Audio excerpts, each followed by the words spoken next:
Hey guys, Miss Sanders here. I just wanted to make a quick tutorial about how to access the online textbook.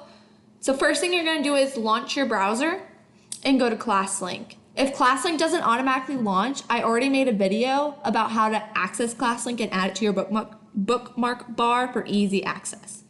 So like I said, launch your browser first, log into ClassLink,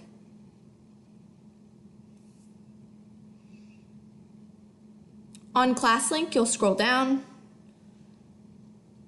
and you'll look for this app that says Pearson Savos Easy Bridge. This is the app for our textbook. The great thing about ClassLink is all these apps typically will have different passwords, but if you access them through ClassLink's Launchpad, it will automatically log you in, which is awesome. So my dashboard will look a little bit different than yours because these are my classes as a teacher and you'll have different ones for your schedule, but our textbook will be Miller and Levine Biology. So you'll enter Biology Sanders or Biology Melanick, Biology Duncan, whoever your teacher is, and you'll try to find this textbook, click on the textbook name. It'll take you to this dashboard. This dashboard's really important because if you ever actually have an assignment tied to the textbook, like an activity you need to do for class, they will be listed under classes on this first box.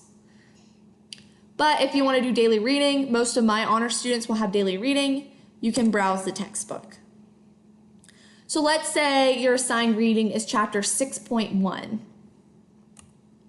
You'll scroll down to chapter 6, and within each chapter there's different sections. So for 6.1, you go to chapter 6, lesson 1.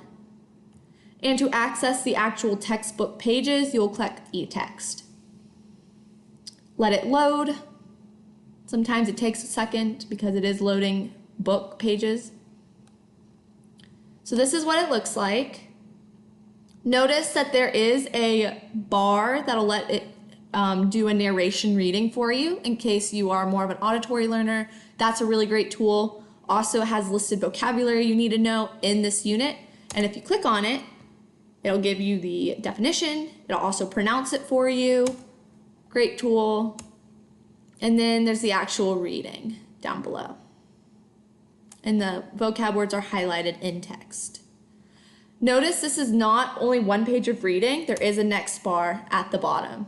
So there are multiple pages, and at the top of each page, it'll read to you. Within the online textbook, each section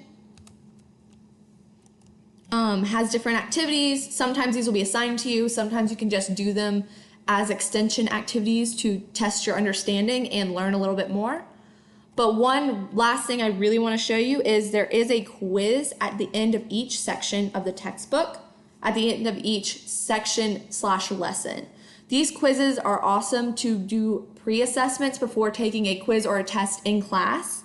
So they can help show you where you're at with the material, what you need to review more, and what you kind of already got.